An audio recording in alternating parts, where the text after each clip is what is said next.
দিনে যদি 5 বার করে গোসল করি আমাদের গায়ে কোনো ময়লা থাকবে না। আল্লাহর নবী দু জাহানের বাদশা বলতেছেন সাহাবারা শোনো, যেই বান্দা যেই ব্যক্তি দিনে 5 ওয়াক্তের নামাজ সহি শুদ্ধভাবে আদায় করবে, ফজরের নামাজ পড়বে, জোহরের নামাজ পড়বে, আসরের নামাজ পড়বে, মাগরিবের নামাজ পড়বে, ইশার নামাজ পড়বে, আল্লাহ তাআলা তার জীবনের গুনাহগুলো maaf করে দিবে। সুবহানাল্লাহ সুবহানাল্লাহ। ওনার স্ত্রী 1000 টাকা দিয়েছেন। সুবহানাল্লাহ। একবার দোয়া করবেন। বিসমিল্লাহির রহমানির রহিম। আল্লাহুম্মা সাল্লি আলা সাইয়্যিদিনা মাওলানা মুহাম্মদ কামা তুহিব্বু ওয়া তারদা বিআন সাল্লি আলাইহি সালাতান ওয়া সালাম আলাইকা ইয়া সাইয়্যিদি ইয়া রাসূলুল্লাহ ইয়া হাবিবাল্লাহ। রব্বুল আলামিন তোমার পবিত্র ঘরে আল্লাহ রব্বুল আলামিন 5 জন ভাই আমার মারা আল্লাহ তোমার পবিত্র ঘরে দান করেছে 1000 করে আল্লাহ। ইয়া রব্বুল আলামিন যে উদ্দেশ্যে দান করেছে আল্লাহ গো তার দান খানাকে কবুল করে নিন মাওলা।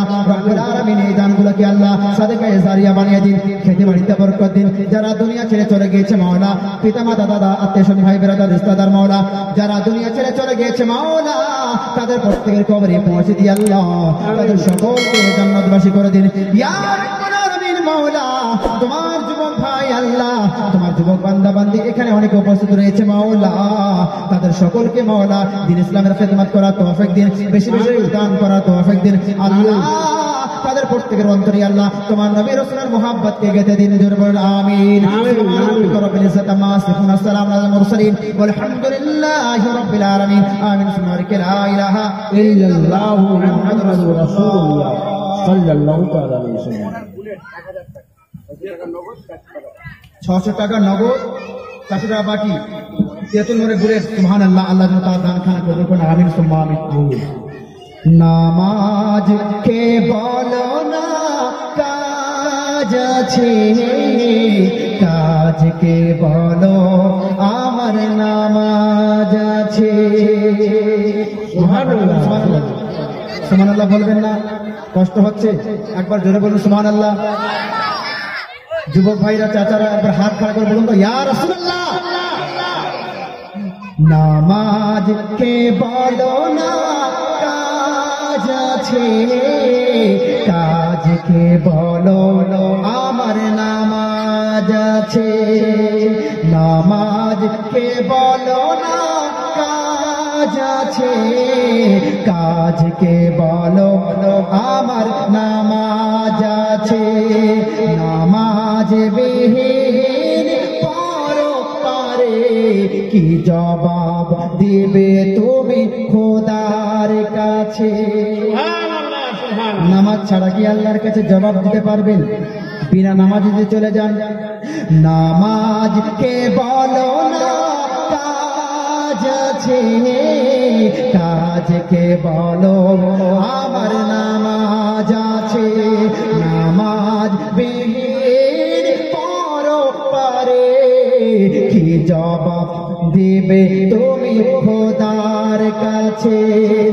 ফজর কাটে ঘুমের ঘরে, জহর কাটে কাজে।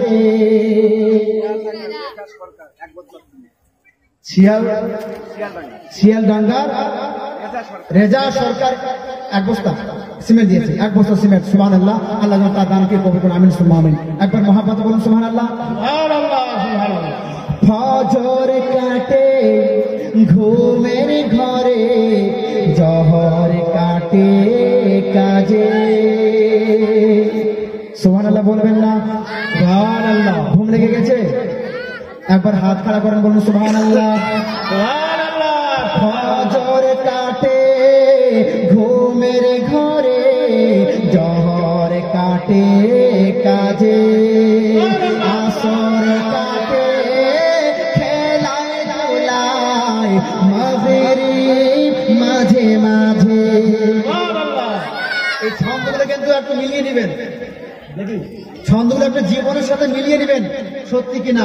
আমাদের তো এমনিতে ঘুমের ঘরে কেটে যায়, ফজরের কোনো উদ্দেশ্য নাই। জহরে বিভিন্ন কাজে আমরা লিপ্ত, কিন্তু আমাদের নামাজের উপরে উদ্দেশ্য নাই।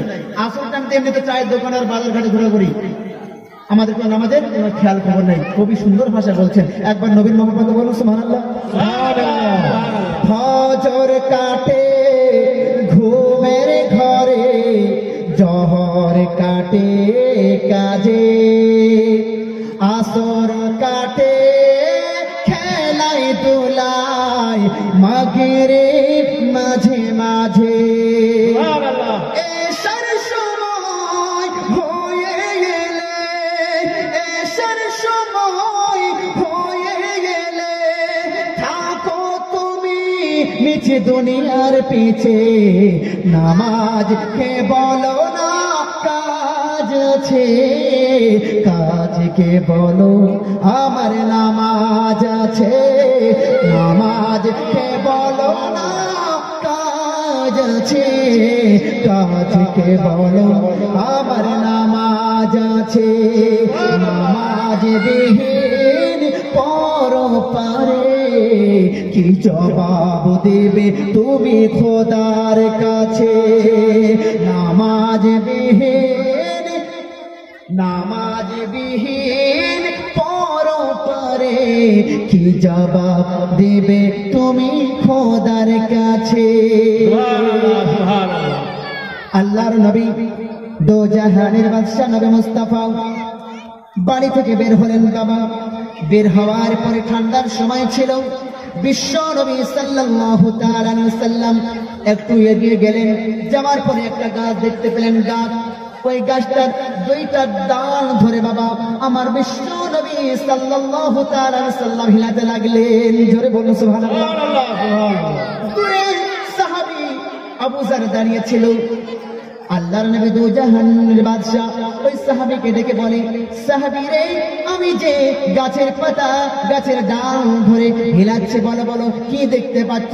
ওই সাহাবী বলে, ইয়া রাসূলুল্লাহ, ইয়া হাবিবাল্লাহ, আপনি গাছের ডালটা হিলাচ্ছেন আর গাছের পাতাগুলো ঝরে ঝরে মাটিতে পড়তেছে। সুবহানাল্লাহ। আল্লাহর নবী দো জাহানের বাদশা বলেন, এই আমার সাহাবী শোনো শোনো, কোন উম্মত উম্মতি যদি 5 ওয়াক্তের নামাজ সহি শুদ্ধভাবে আদায় করে, এই সাহাবা যদি কেউ নামাজ পড়ে আল্লাহ তাআলা এইভাবে তার জীবনের গুনাহগুলো মাফ করে দেয়। সুবহানাল্লাহ, সুবহানাল্লাহ। জোরে বলুন সুবহানাল্লাহ। আল্লাহর নবী দো জাহানের বাদশা সাহাবায়ে কিরামকে সঙ্গে করে নিয়ে বাবা, সাহাবায়ে কিরামকে সঙ্গে করে নিয়ে আমার নবী মুস্তাফা বক্তব্য রাখছেন, আলোচনা করতেছেন। সাহাবাদেরকে বলতেছেন, এই সাহাবারা শোনো শোনো, তোমাদের বাড়ির দুয়ারে একটা করে যদি পুকুর থাকে, তালাব থাকে, নদী থাকে রে, তোমরা যদি দিনে 5 বার করে গোসল করো, গোসল করো, স্নান করো, এই সাহাবারা বলো বলো তোমাদের গায়ে কোনো ময়লা থাকবে নাকি? সুবহানাল্লাহ, সুবহানাল্লাহ। বলুন সুবহানাল্লাহ, সুবহানাল্লাহ। সাহাবারা বলতেছেন, ইয়া রাসূলুল্লাহ, আমরা যদি দিনের বেলা দিনে 5 বার করে গোসল করি, একবার গোসল করলে গায়ে তো কোনো ময়লা থাকবে না, থাকবে না ইয়া রাসূলুল্লাহ। দিনে যদি 5 বার করে গোসল করি আমাদের গায়ে কোনো ময়লা থাকবে না। আল্লাহর নবী দো জাহানের বাদশা বলতেছেন, সাহাবারা শোনো, যেই বান্দা যেই ব্যক্তি দিনে 5 ওয়াক্তের নামাজ সহি শুদ্ধভাবে আদায় করবে, ফজরের নামাজ পড়বে, জোহরের নামাজ পড়বে, আসরের নামাজ পড়বে, মাগরিবের নামাজ পড়বে, ইশার নামাজ পড়বে, আল্লাহ তাআলা তার জীবনের গুনাহগুলো মাফ করে দিবে। সুবহানাল্লাহ, সুবহানাল্লাহ। জীবনের গুনাহগুলো এমন ভাবে পরিষ্কার হয়ে যাবে, সে মনে হবে আজকে সে দুনিয়াতে জন্ম নিল। যেমন একটা বাচ্চার কোনো বাবা গুনাহ থাকে না, নিষ্পাপ শিশুর কোনো গুনাহ থাকে না। যে ব্যক্তি 5 ওয়াক্ত নামাজ সেই শুদ্ধভাবে আদায় করবে, তার জীবনে কোনো গুনাহ থাকবে না, আগে গুনাহ থাকবে না, পরে গুনাহ থাকবে না। জোরে বলুন সুবহানাল্লাহ, সুবহানাল্লাহ। বন্ধুগণ, বাবাজি ভাইরা, নামাজের মধ্যে আল্লাহ তাআলা কত নেকি রেখেছেন। হায় আফসোস, আমরা মুসলমান হলাম, মুসলমান দাবি করলাম, কিন্তু আজকে নামাজ নাই, রোজা নাই, আমরা নামাজ পড়ি না, কিছুই করি না। এই যে গত